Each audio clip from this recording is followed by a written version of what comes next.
Hello there. Welcome to the Saroy channel, wherever you are in the world, and so much love to each and every one of you. How are you doing? I do hope you're doing remarkably well. I'm glad to tell you I'm in tip-top shape, feeling fabulous and on top of the world. And just like you, I want to go and get that fabulous drink. And today I've decided to have some kombucha, because I've actually made it myself, so I'm quite pleased with the result. It's kombucha with a touch of mango. Tell me if you've ever made any of that. But before we get started, get that drink and don't forget to subscribe to the channel, because I've got a fabulous story for you tonight. So click the notification bell, the thumbs up, and let's get started with tonight's story. Dear Sarah and all your lovely listeners, I was about 12 years old when I went to stay at my Uncle Fitzgerald's dairy farm with my best friend Shane. It was in the summer of 2006, and both my parents decided that it wasn't half a bad idea to offload me on my uncle for the summer holidays, as both of his children and his Spanish wife Adriana were abroad staying with her relatives in Spain. My aunt was a Spanish language teacher who taught English-speaking people how to speak Spanish, including my Uncle Fitzgerald, which was how they ultimately met. She was desirous for her 3 teenage daughters, who were my older cousins, to become much more familiarised and acquainted with their Spanish roots. I believe she was from a quaint, rather charming village in Spain called Tejada, where the houses all have white walls and red terracotta roofs, and are situated in the stunningly beautiful mountainous interior, which is very scenic. Adriana was more than a little eager to show her children Spanish oil production, from the picking of the olives to the pressing of them and to the making of the oil. She also wanted them to see the difference between the olive oil you buy at the shops and fresh olive oil.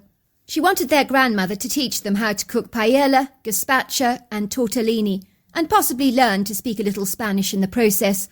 Oh, I really hope she'll teach them how to speak Spanish, because it's not going to come from me, she had told my mother. My mother was very persuasive about my going to stay at my uncle's for the summer. "It'll do you good, James," she had said to me, "to stay in the countryside with your uncle. And besides, I'm sure he will appreciate your company. It'll be awfully lonely for him without the family around, especially without that feisty, flamboyant Spanish wife of his. You have no experience of country life, and I think it'll be great for you to see the everyday mechanics of running a dairy farm. Your father and I grew up on farms, and I feel that your sheltered upbringing here in New York is robbing you of learning more about the natural world." "I'm not adverse to going," I said, "but I don't want to go alone, that's all. Can I take a friend with me?" I'd asked. "I don't see why not," my mother had said. "Why don't you get Shane to tag along for the ride?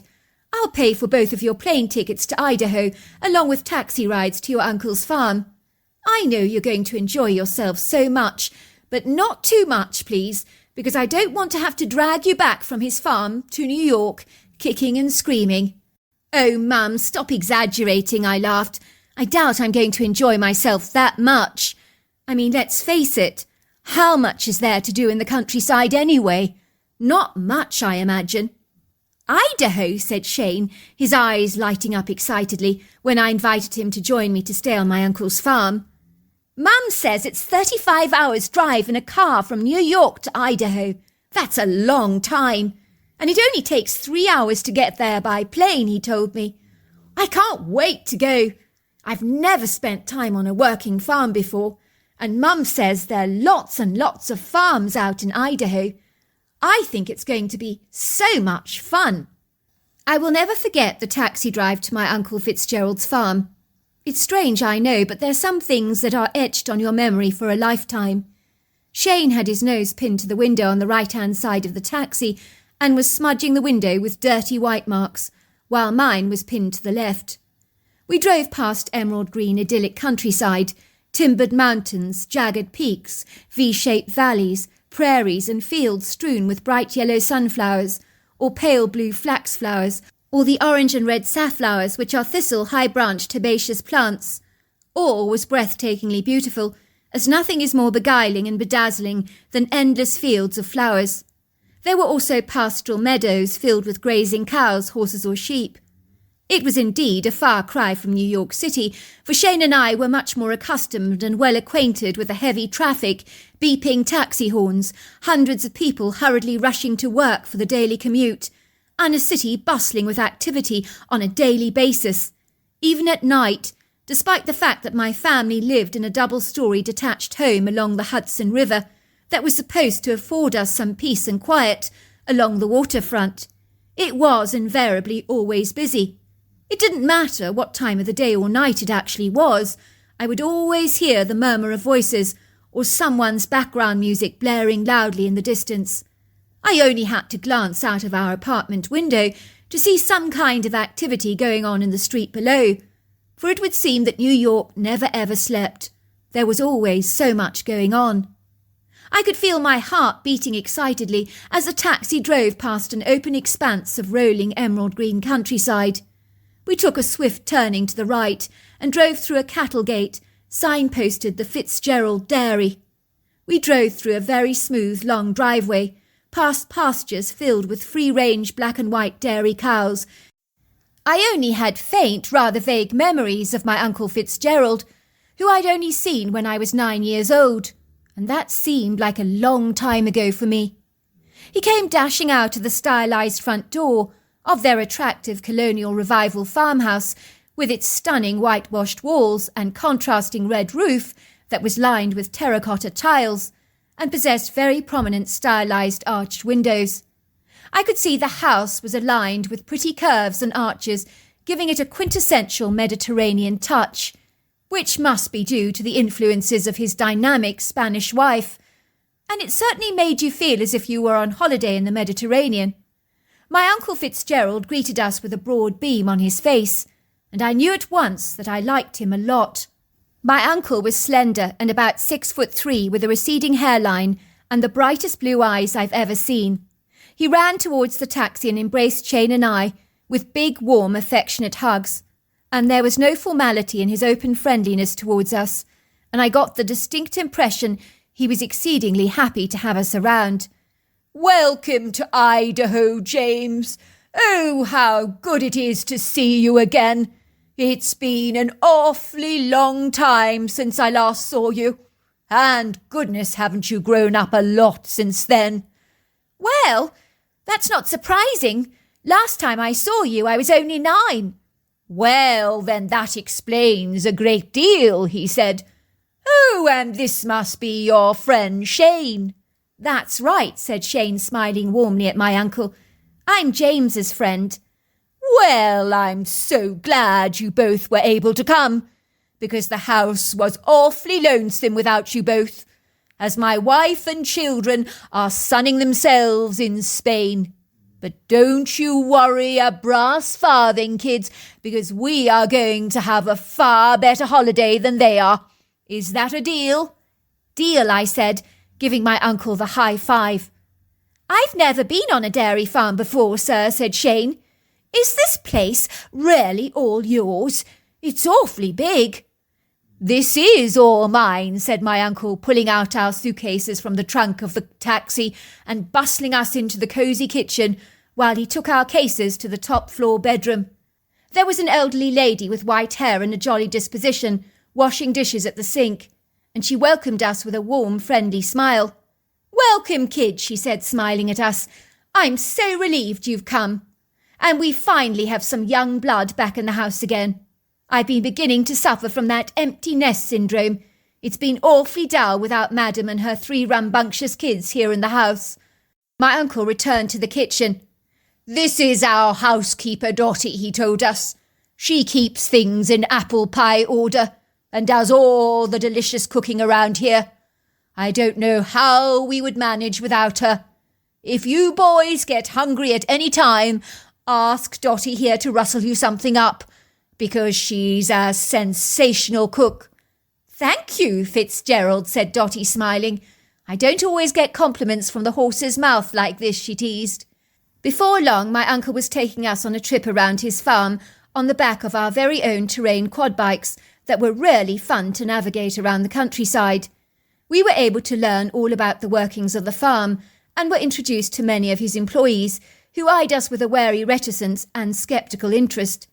I could almost sense that they considered us to be 2 city boys way out of our depth who were like two fish out of water in the countryside. I even happened to overhear one worker say to another, "You can see those boys are from New York. They haven't got a clue as to what the heck is going on the farm. Look at their hands. They're pathetic, soft as a baby's bottom. You mark my words, they've never got them dirty a day in their lives, except when playing sport on the field at school." "You're right," said the other man. "They're in way over their heads. My bet is they'll get bored out of their skulls on the farm and go running back to mummy, because it's too much like blood, sweat and tears for the likes of them." I could hear the men chuckling, and I was feeling ever so slightly peeved off by those unkind assumptions. Let's not kid, I was insulted, and from thenceforth I became consciously aware of everybody else's hands. I noticed my uncles were heavily calloused and battle-weary, as indeed were all his workers. It was indeed true. Shane and I had soft fingers that made us look puny, diminutive, delicate and feeble, which made me feel very emasculated. I made a prompt decision then and there that I was going to show these contemptuous, perfunctory and disparaging country folk that this string bean of a New York boy was more than just a pretty face with soft, enfeebled fingers, for I would show them when push comes to shove, I was about as tough as you could get, despite my small size. "This is my large, very special bull," said my uncle proudly, directing us towards the pen, where we saw the most powerful, majestic animal that was much more densely muscular than any of the cows, for it had thick bones, very wide, broad shoulders, large feet, and an exceedingly powerful neck, let alone a large bony head with protective ridges over the eyes. I noticed it had short black hair on the body that appeared curlier and woollier on the head and neck. This bull appeared very uncongenial, antagonistic, and none too pleased to see us, and it let out a rather frightful bellow that caused my hair to stand on end. "He is a beauty," I said, "but exceedingly intimidating. What's his name, Uncle?" I asked curiously. "His name is Inky.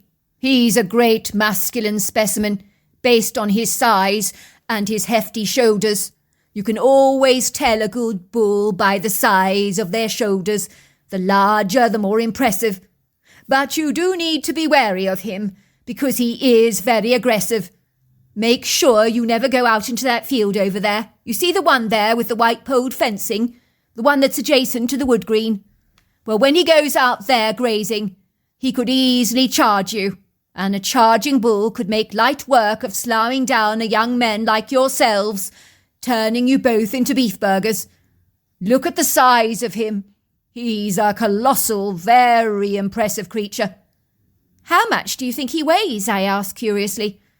"Oh, easily over 1,500 pounds, probably more." "Wow, that is big, Uncle Fitzgerald. But if he is so aggressive and dangerous like you say, why did you get him in the first place?" I asked. "Couldn't you have selected a bull with a calmer temperament? I know if I was selecting a bull and I was in your position, I would choose one that was much more friendly. Inky looks like he's cantankerous, belligerent and disagreeable, if you don't mind me saying so. I mean, he has about as much charm as a snapping turtle, and they don't have any charm at all." "Well, it's very simple," said my uncle. "He is my herd sire. He has a high genetic merit for milk yield, which means all his daughters will produce lots and lots of milk for me. I acquired Inky as he had a great ancestral history and production records of the sire and dam that are exceedingly impressive. I didn't get him based on his vibrant personality. Let's face it, he doesn't have one. But he's a stubborn old fellow, he is. Very set in his ways. The trouble with Inky, he's so in love with Sylvia, one of our female cows, and pays all the other females in the herd little to no attention at all, which is exceedingly annoying for me. He only seems to have eyes for Sylvia, who thinks she's a cut above the other cows, because Inky lavishes all his attention on her.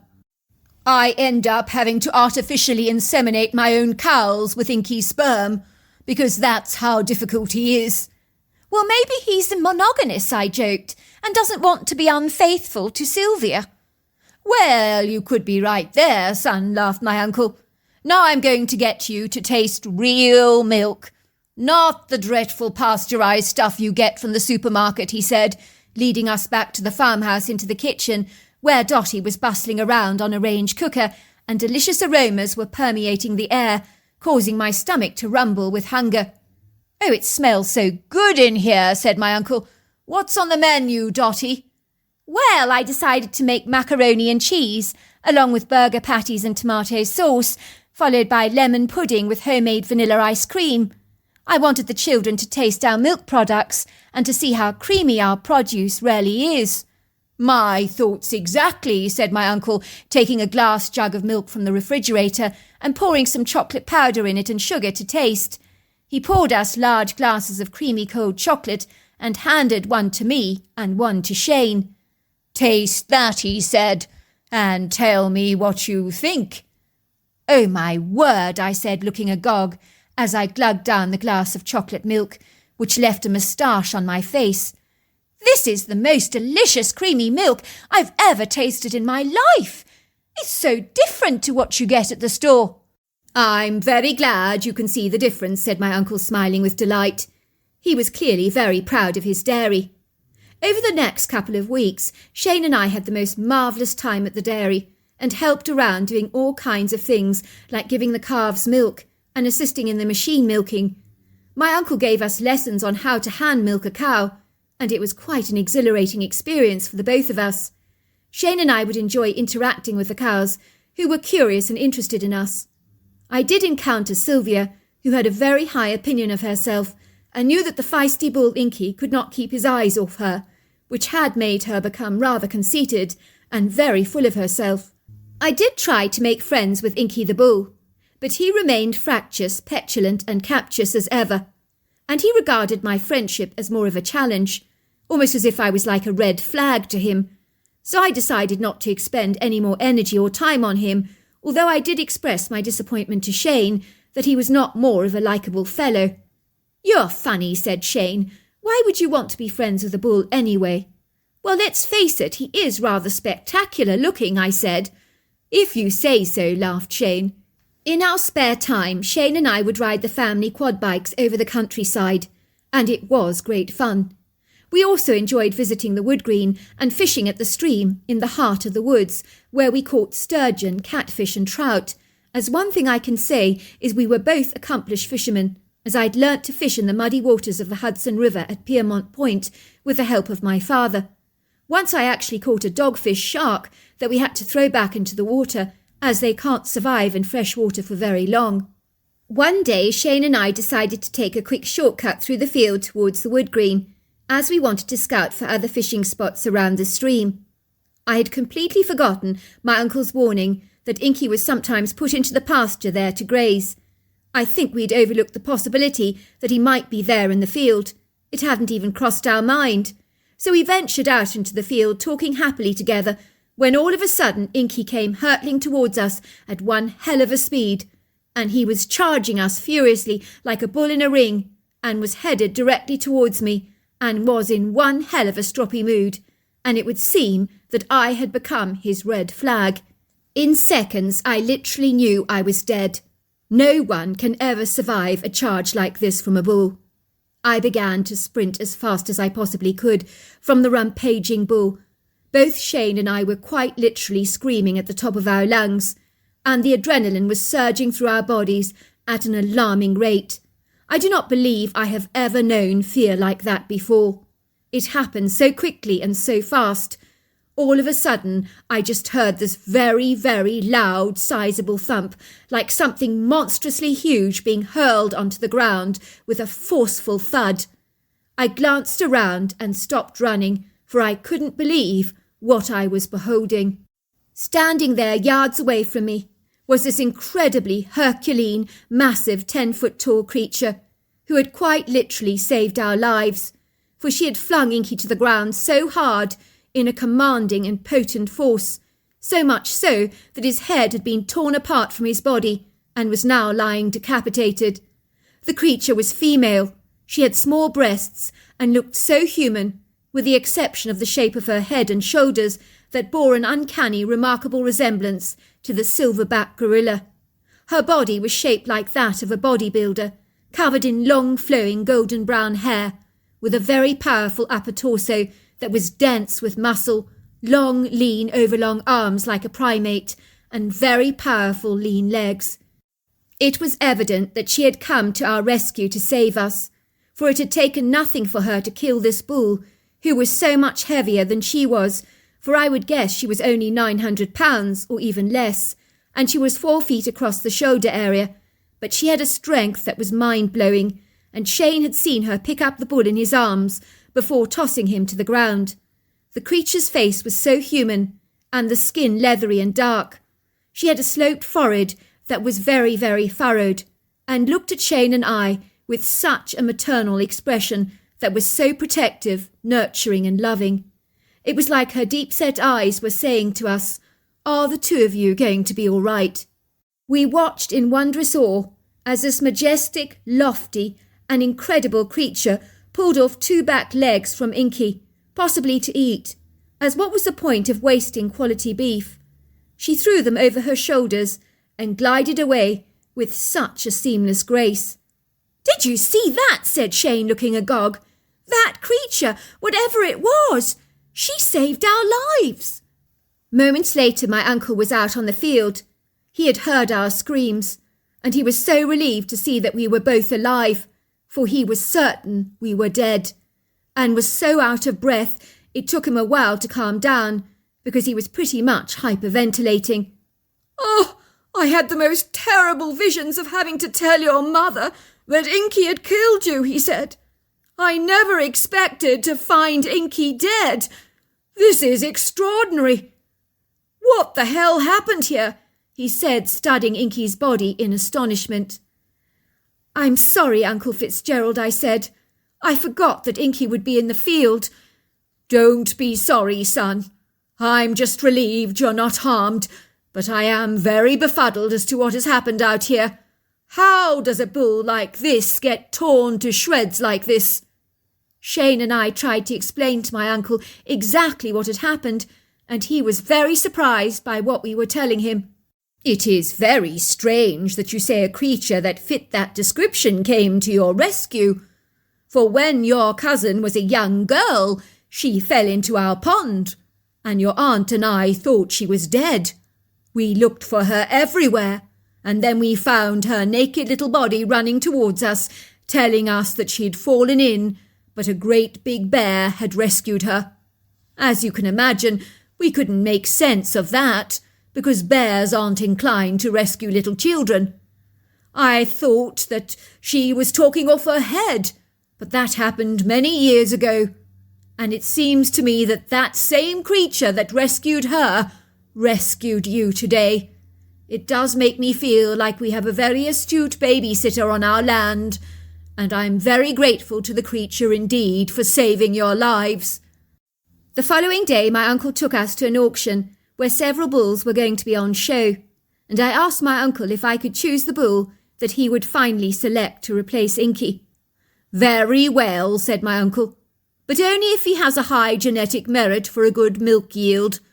I went around the auction looking for the perfect bull, and then I saw one that stopped eating and was watching Shane and I intently, and when he saw us approaching his pen, he appeared very friendly and congenial towards us, which was such a change from Inky.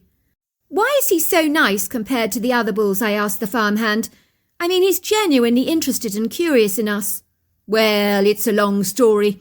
His mother died in childbirth, and the farmer didn't think he would make it. But the farmer's daughter brought him into the house and fed it from a bottle, and it grew very attached to the people in the household, and the people loved it, and for a long time he thought he was a dog. Sadly, he grew too big for that home. You can see he's developed into a fine specimen of a bull, against all the odds. He's very affectionate and loves people.